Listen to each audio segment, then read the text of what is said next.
church, let the church say so. Amen. God is certainly good. His mercy is everlasting, and his truth endures to all generations. We have been divinely faithful in that we are amongst the living, and God is still blessing us to do the thing that he has called for us to do. Everything that has breath should praise the Lord. Everything that is breathing should give honor and glory to the Creator God who loved us more than we love ourselves. We have had the privilege to journey with God in this life for some time. Not all that time were we grateful to God for his allowing us to just have the freedom to be us. But the older you get and the closer you get to death, you learn how to love God the way he wants us to. Yes. And so I'm grateful that my number had not been called, but just in case that he does, I just believe that I'm ready to go home. I'm not on a speedy trip, but I think I'm ready. And I believe that if he were to come to get me right now, those chilly winds won't blow. So I'm all right with that. How about y'all? Y'all all right with that? Y'all all right that just in case God comes right now, we're ready to go.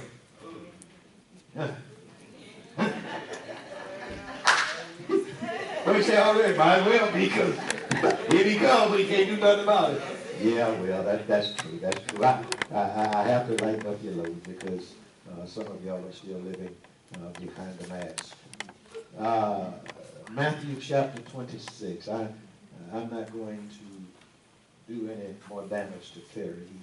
He did a fine job, and I pray and trust that his confidence in God and himself will continue to grow, so that we might together be able to praise God and to worship him in spirit and certainly in truth. I'm not saying he did a good job. Jack said that.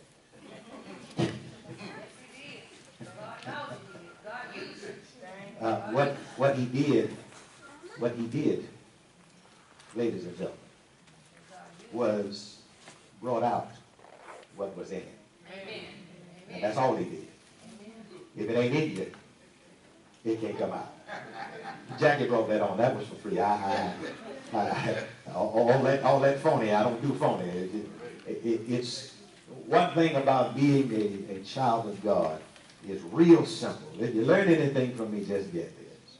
If God didn't put it in you, God can't get it out of you. And so I appreciate the way that energy flows, because the energy that flows in us is the Holy Spirit himself.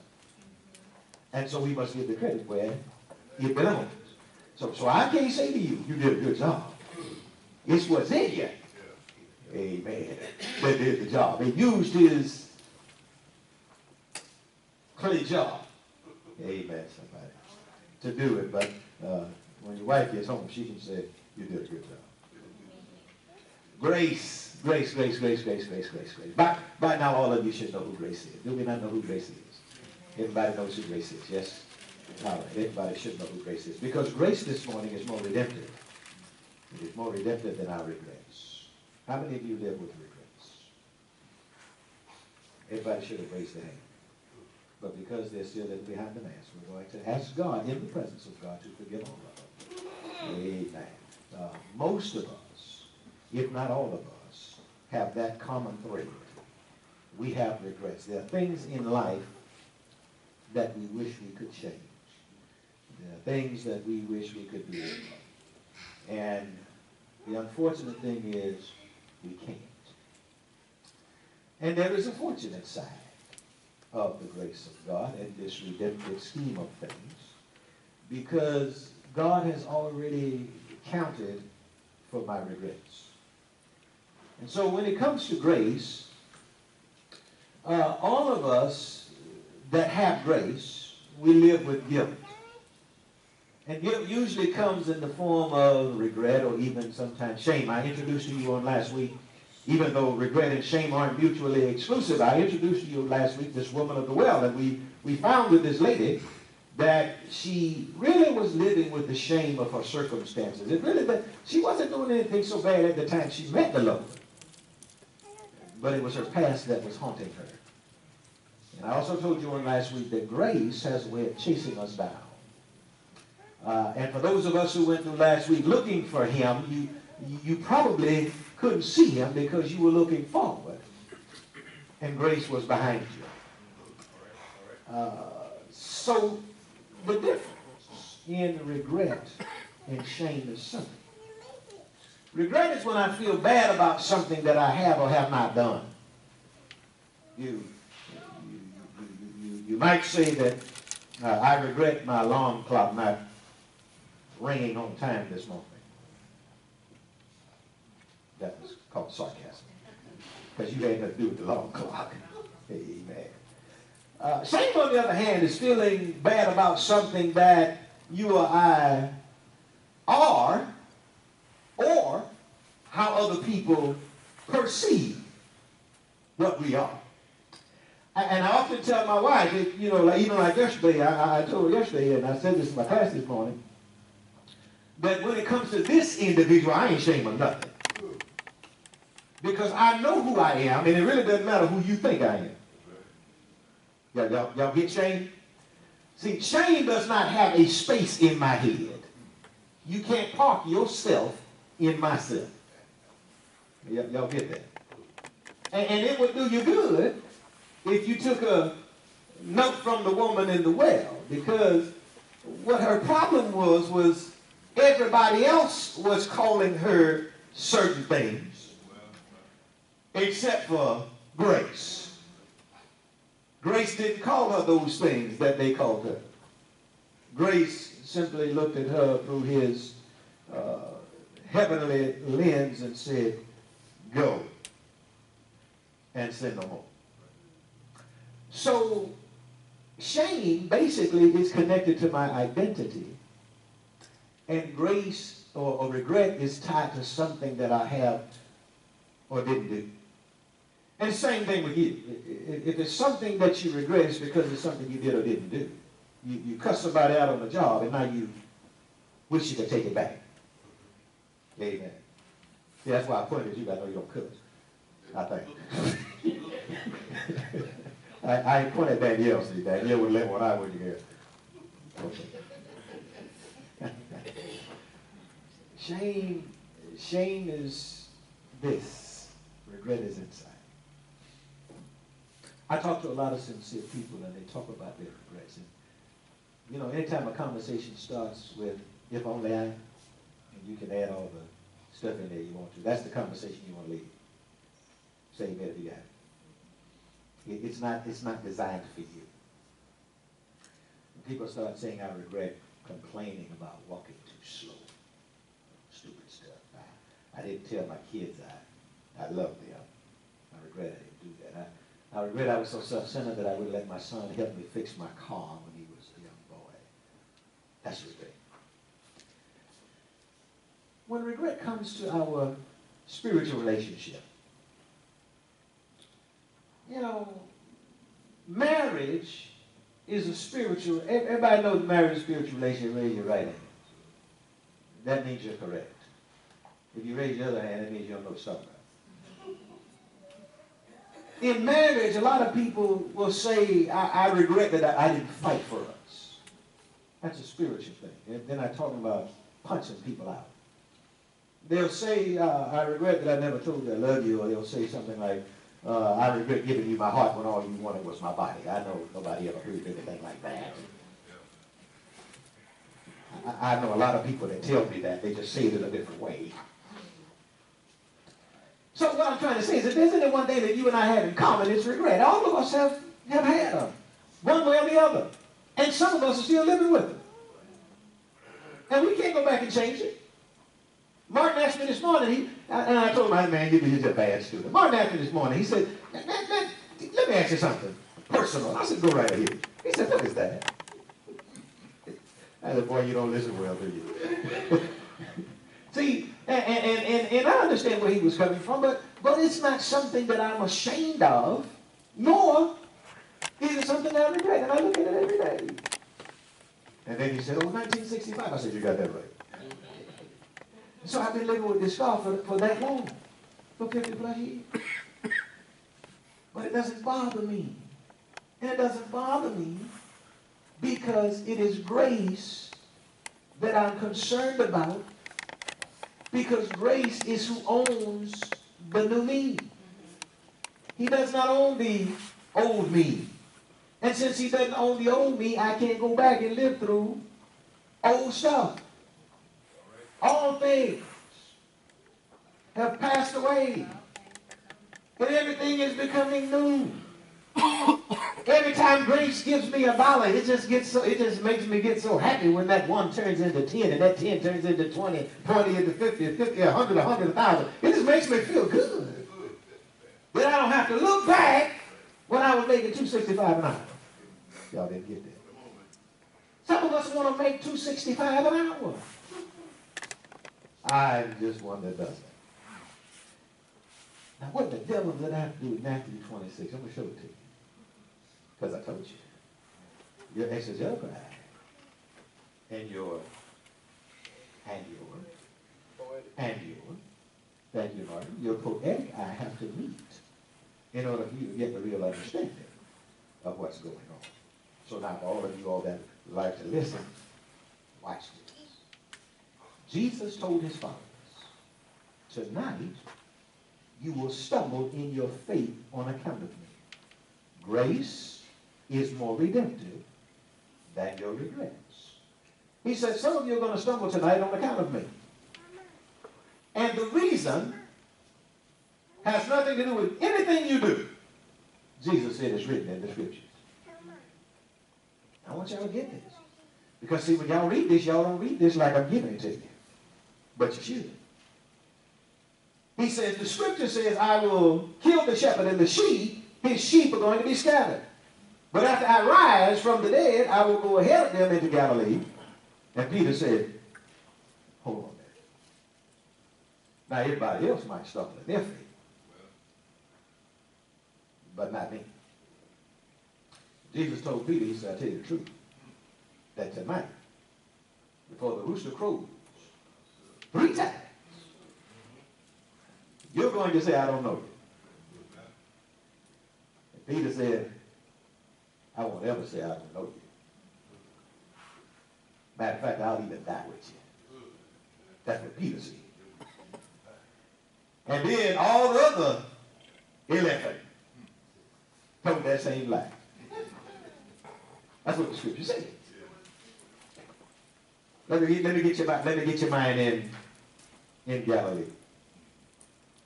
2 of Jesus' disciples, they did something. And it was the night of Jesus' arrest and subsequent crucifixion. They're in an upper chamber and they're having a discussion. And Judas, just before he's ready to spew out his wranglings and his betrayal, they're eating together. Kind of like we did this morning when all of us took the Lord's Supper, even though we don't think in these terms. All of us this morning were dipping our hands in the dish with the Lord. And some of us were dipping, knowing we were going to leave here and betray him. Some of us dipped our hand in the dish knowing that if we get down the street just 5 feet and somebody asks us, boy, where were you this morning? Oh, I was at church. You haven't denied the name of Jesus. How do we know that? And Judas leaves the meal. He leaves the room. And he leaves there to hand Jesus over. But he went by himself, Joe. He hadn't come. Now remember, Jesus told them that this very night one of you will fall away because of me. And remember that when Peter heard that, Peter was passionately indignant. Not me, bro. We just like that. Yeah. And the rooster crows and he disowns them 3 times. goes down, and he said, even if it comes my life. Now you have to be careful what you say and what you ask for, because some of us, when we use those terms, though we use them metaphorically, we don't realize that what just happened was we just removed our life from the hand of God. Because we disowned the crucified Christ.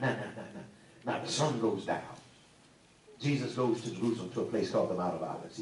He gets there. He reaches Gethsemane. And he tells the boys, the same ones that said they wouldn't betray him, he said, now, y'all sit here, y'all pray. I'm going over yonder. And in the quietness of the night, Jesus goes off and he begins to cry to his Father. And he's not crying because of something that he did. He's crying because of something that he faces now. He's almost at that point where he has to redeem me. He's at that point now where he's got to give up all of himself so that I can exist.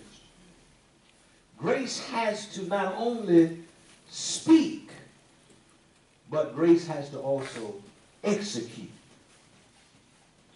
And so he goes into this place, and he must have gone up into that quiet place many times because old Judas knew exactly where he was at. And he brings 600 men with him to arrest Jesus, while Jackie's back there talking about something that's inconsequential. It has nothing to do with this lesson. 600 men come with him. He walks up to Jesus and he does what we do. And he kisses him. The disciples are scared. They're scattered. They're outnumbered 65 to 1. They're running. Peter grabs a butcher's knife. He's a soul brother. And he slices off the ear of the high priest's servant. And as he cuts off the man's ear, Jesus stops him in his tracks. And puts the man's ear back. All this is going on, and the other 11 are in hiding. They're following him from a distance. I want you to know, all of you that are not participating with this ministry, that he's talking to you. Because you're following the Lord from a distance, because you don't want to disown him outright. Say amen if you get it. You don't have the courage to stand in his face and say, I never knew you. So what you do is you hide amongst the shadows. Even to the point where you say stuff like, well, ain't nothing for me to do. They don't ever ask me to do nothing. Because we can't see you. So Peter is standing in the temple courtyard. And a slave girl comes by. And she said, wasn't you one of them that was following Jesus? The one they called the Christ? Number one. Then he goes over there with the rest of them fellas that aren't really godly men, by the way. The Bible depicts it as them standing around the devil's fire and they're warming their bodies. Somebody comes by and they say, hey, what's you? Now, third time he started cussing. Third time he gets showed up, and he gets showed up. And, look, girl, come by here talking about, yeah, what's all you something? He was something else now. Third time. Next thing you hear, the rooster crows. And listen to Luke. Luke says, at the moment the Lord turned and looked at Peter. At the cock-a-doodle-doo, Jesus looked at him. And in that moment, the Bible says that what flashed through Peter's mind were the words that Jesus spoke when he said, before the cock crows or the rooster crows tomorrow morning, you're going to deny me 3 times. You're going to tell the world you don't know me. Peter then comes to his senses, realizing what he had done. So he left the temple. He left the church. Peter, crying. How many of y'all ever left the church crying? Anybody ever left the church crying? Not because somebody got on your last nerve that you don't have, but you left crying because there was something that you knew you had to do for God, and it was going to cause you bitter pain. Probably nobody. Peter was in a phase. He's overwhelmed with regret now. He's in his mind. He's desperate now to do the right thing, but he can't do it. Peter and Judas both are filled with guilt, just like us. We have done stuff in our lives we can't take back, and if the hands of time we could control, we would. But we can't take it back. We've done those things, and we regret those things. But that's not what's important. What's important is what's in you, because what's in you is going to control what happens to the regret. Whatever you did, you might have done it 1 time, 2 times, 3 times, 1,000 times. You could have been like me and did it more times you can't count them. But it's what's in you that's going to be the energy to make you either wallow in the regret or allow for grace to redeem you. So here's the preaching point. Everybody write this down. When we come face to face with our guilt, it is then that we try to avoid remorse. When I'm guilty, Joe, I don't want to feel bad about it. If I cut this man's ear, I don't want to feel bad about that. I just want to excuse it for a normal, ordinary event. Well, regret should bring about remorse. Everything that happens to us is not the end of us. That's right. Wake up, James Hall. I know you like to sleep on the front row, but the second is bad too.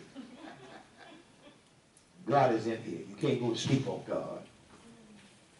Remorse and regret follow one another. And remorse is the right response when we are confronted with our regrets or our sins. We ought to feel exceedingly sorrowful. But God's grace won't leave you there in remorse. It won't leave regret with you. When God's grace comes in contact with you, it's going to find its way to do something else. Now, in the case of Peter and Judas, they owned up to their mistakes. That's the first thing we don't do. Say amen if you get it. They weren't closet Christians. They were outright, openly, brazenly saying, I lied. And we don't like to do that. Because it makes man think of me differently. That's man's spiritual problem, not mine. My problem, or answer to my regrets, is to come clean. They admitted their wrongdoing. They allowed their regrets to lead them to remorse. And they dealt with that remorse differently. And so do you and I. Judas tried to fix his issue by first returning the money. Now, he was a thief all along. Now he wants to give back what he had lived doing. And he can't fix it. But he took responsibility for it. When we do something to violate God, now listen just at how I am saying this. When we do something that violates God, we too ought to take responsibility for what we have done. If you haven't done anything to violate God, then that's called something different. It's called privilege. And you ought to work that out too if it's an offense to somebody, but if it ain't against God, if I were you, I wouldn't be worried about it. Because there's little we can do, actually, to fix the regret. If I walk up to Van, and let's say Van stepped on my loafers, and it caused me some discomfort. And Van, he feels bad about that. And so he comes over to me and he says, how would you know I feel bad about that? I'm sorry. And the typical response is, man, I appreciate that. It's all squashed in that moment. And as soon as I turned my back and walked out to my car and get in there, I called him an egg-sucking dog. What good was his apology? It helped me, but it didn't help the offended. I guess y'all would get that when you grow up. See, we have a hard time. We have a hard time living. Hard time. And Judas realized that he couldn't undo what he had done. So his answer was, hang yourself. Let me tell y'all something that you ain't going to believe. There are some folk in this room, man, that are hanging from the gallows. They have gone out and hung themselves because regret got so deep they couldn't live with it no more. Spiritual joke. Okay. I want you to go right here trying to find rope burns on the white neck. Okay. They've gone out and hung themselves already. And here's the problem with that. When you're dead, you're done. Nothing grace can do for you. Suicide's not the answer. I love the commercial. But Doherty County's corner, they got this commercial, and there's this little girl in there, and she's having all these problems, and the commercial, the end of the commercial basically says suicide is not the answer. She's going to go kill herself. The coroner's got his paddy wagon out there. He said, "You're giving me too much work to do. Don't kill yourself." And the commercial is right. That's never the answer. When you have gotten to the point where you convince yourself that your regrets are greater than Jesus and the redeeming power of Jesus, you've gone too far. You've gone too far. He couldn't live, Judas couldn't live with that weight on his shoulders, so he goes. I don't care if your mama died, your uncle killed himself, your girlfriend leave, your wife or husband walk out, ain't nothing that you and I can go through that's worth you killing yourself. Jesus can cure your ill. But some of us really have taken the slow road of death. We really have. We're killing ourselves with regret, and we just don't know it. We need to let that thing go. See, that was the wrong response. Now, Peter's response, on the other hand, is pretty darn good. He regretted too. And his regrets led him to remorse. Yes, it did. But his remorse led him to repentance. He didn't see that rope. He was like me. There's another way. There's another way. And what's interesting about it is both of them are remorseful, but Peter's the only one that cried. I might ask that psychologist one of these days if there's any relevance to that. You think? See how she look? See how she look when you try to be serious with her? Now, if I was playing, she'd be all on it, boy. Yeah. See, something about tears and remorse go hand in hand. Anybody ever had a spouse to walk out on them or had to walk out on them yourself? You cried, didn't you? You know, a significant other, boyfriend, girlfriend, whatever the case might be. You know you cried. I ain't talking to you, Helen. Joe cried. He'll cry and drop a hat. He don't care. But you know, those tears are there. God gave us those tears for a purpose. He gave them there. Ain't nothing wrong. Frank with a man crying. There's something wrong with a man being Jewish. But ain't nothing wrong with a man crying. Peter goes and he cries. Now I want you to hear what John Chrysostom says, who's one of the earlier Christian writers from the 1st and 2nd century. He said, the fire of sin is intense, but it's put out by a small number of tears. He says, for the tear puts out a furnace of faults and cleans the wounds of our sins. Now, I like the way he says that because it makes it all Shakespearean. But the Apostle Paul says it this way. He says, now godly sorrow worketh repentance, which leads to salvation, and leaves, L-E-A-V-E-S, no regrets. But worldly sorrow brings death. And so Paul takes it and he allows for it to make more sense to us in the way that we understand. So then, the morning comes and Jesus rises from the dead. All of this other stuff in between goes on. And Jesus rises from the dead, and Peter is out with the disciples, and they're out in the boat fishing. You know, that same lying, cussing joker who ain't really worth nothing. Kind of like that woman, you know, had all them men friends. The lady that they brought to Jesus who was the prostitute. You know, they ain't worth nothing in our eyes. Thank God they're not God. Thank God they're not God. And from the boat, Peter and those guys are fishing, and they saw walking a figure which they couldn't identify yet. And that figure said to them, said, "Now, boys, y'all caught any fish?" He said, "No, we ain't caught none." Man, so I tell you what, take your nets and throw them on the other side. In other words, stop doing what you're doing. And let's do something different. Let's do something different. And they complied with the request to throw the nets on the other side. And when they dragged them, the scripture depicts of them struggling to get the nets back in. They were so filled with fish. That's John 21 for those of you just looking. So Peter realized, finally, that it was not just some man, but it was Jesus. And boy, he couldn't wait.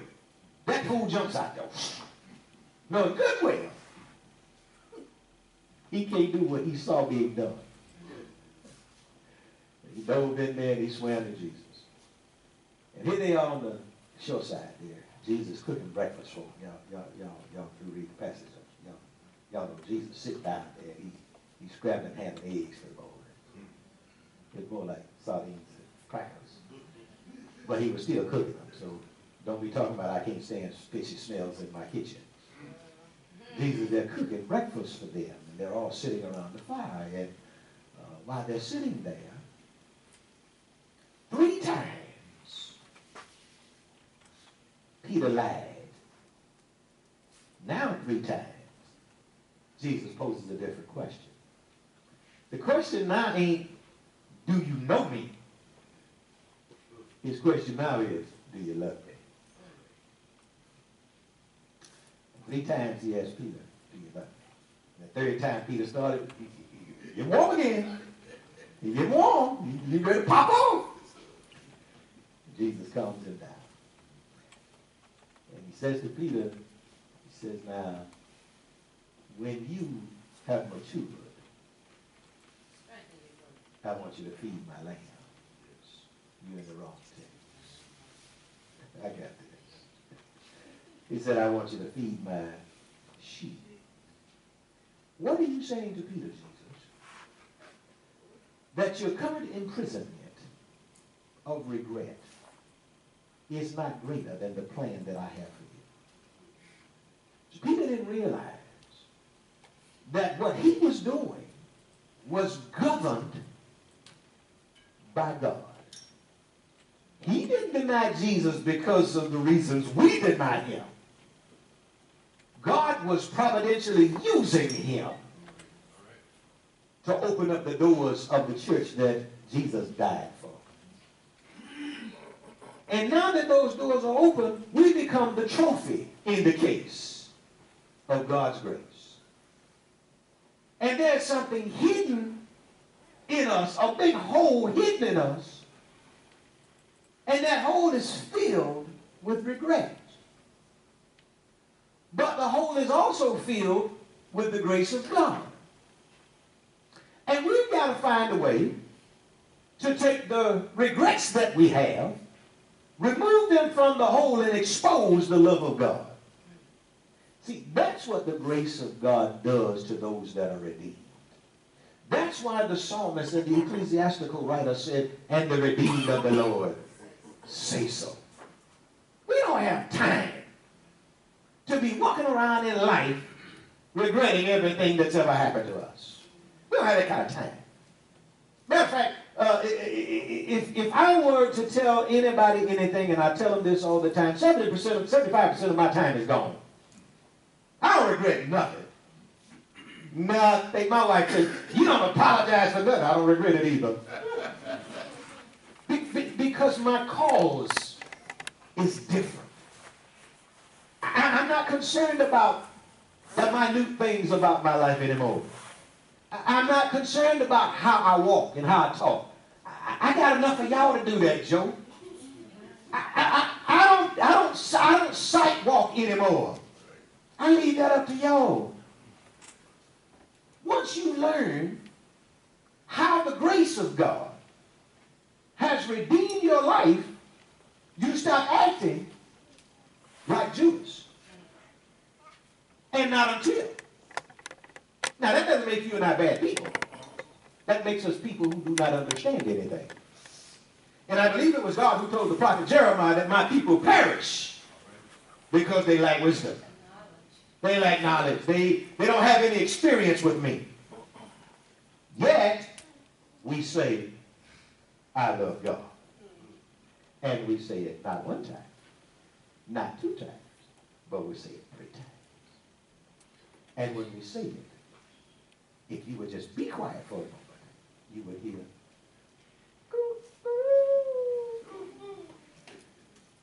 you would hear the cock crow. See, I'm convinced that people who walk by faith and dance to a different beat, regret is not one of them. I believe God sent the Holy Spirit to say something stupid like this, that God has not given us a spirit that contains fear, but it has in it love, power, and a sound mind. That's the nature of my song. And I sing that song every day, and people hate me for it. And you know what I say to them? I do just like Jesus. Father, forgive them. And they know not what they do. Because there is a text that only preachers know anything about. And what the text says is, let no one lay hands on God's anointed. So I let them talk. I'm fine with it. I'm okay. But I continue to serve. And I serve a risen Savior. One of the things, Helen, I learned a long time ago, people don't believe that Jesus is real. People don't believe that God is real. I don't care what we say. We used to sing a song, I serve a risen Savior who's in the world today. I know that he is living, no matter what men they say. I see his hand of mercy. I hear his voice of cheer. And every time I get in trouble, he's always near. He lives, but he lives in me. He lives in me. And grace that's in me can redeem me from any circumstance that I have ever regretted. That's a powerful thing. Jesus has the power from God himself to do all things for me that pertains to life and God-likeness. He's got that power. And as he opens up every door for me, I try to open them up for you all. And it is really open. You know, the door is up to you all to walk through. Jesus said, I stand at the door and knock. If you will come in and dine with me, I will with you. The conditional word is if. He don't twist you on. He don't even care if you come. His love is already done what done. It's the if that makes the difference. Faith is the substance of the things that we hope for, evidenced by the things we cannot see. Without it, it's impossible to please God. Everybody that comes to God must first believe that he is, and that he rewards those of us who seek after him. Don't worry about regret. Do some seeking. Lead her regrets to God. Lay it at his feet. See, faithful people repent. Say amen to get it. Because every time God shows me something ugly about me, I ain't going to hate myself. Yeah, I'm going to be remorseful. But then I'm going to seek out God some changing. I'm going to seek out some changing.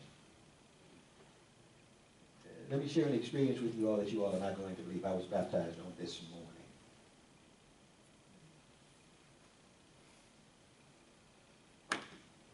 I'm a virgin. I'm a virgin. They ain't going to get this thing. Yeah, yeah. I don't hang out with babies. I died last night and was given birth this morning. And everything about my yesterday is already somewhere beyond the Pacific Ocean. I've not done anything today so far. I'm pure, clean, ready to go. You better hurry up. God might mess up. This morning, metaphorically speaking now, when God rose me up, he rose me up from the dead. Metaphorically. And with water, he cleansed me. So that when I got out of my shower, I left all the soap in there. I left all the water in there. And I dried myself off.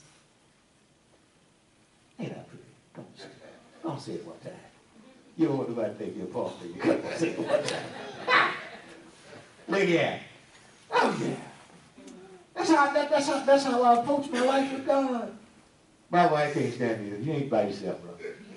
But it's okay. She got the answer for her. And by God, I got an answer for me. And when I walked out that house this morning, y'all would not believe the peace that I have when I leave 356 Redemptive Road and make it to God's place. And when the radio be on, I can't even hear the birds chirping. And then when I get into the sanctuary of God and I have my few moments, I can feel the blood of Jesus washing all of my triflingness from last week. I just believe that baptism is not a one-time affair. It's a day-to-day affair, if you understand it in its proper tense. See, the first time, baptism created faith. The second time, it creates virtue. The third time, it creates patience. The fourth time, it creates my tolerance, my godliness. It does some things that I can't do myself because God is at work in me. And I would that all of you believe the same thing. Because one day Jesus is going to Mount Heaven's escalator and he's going to come back down here and he's going to stand between here and eternity. And he's going to look for people that look just like me. You know the ones that y'all laugh at because they're so pretty? Yeah, that's what he's looking for. He's looking for the ones that have shed themselves of all of the world's stuff. He's looking for the one that never took his eyes off of him. He's looking for the one that wouldn't deny him when the time came. He's looking for that one who would dare to take God's creative genius and put a rope around his neck. He's looking for him. He's looking for him. And by God, I tell you all, he's different than anything you've seen.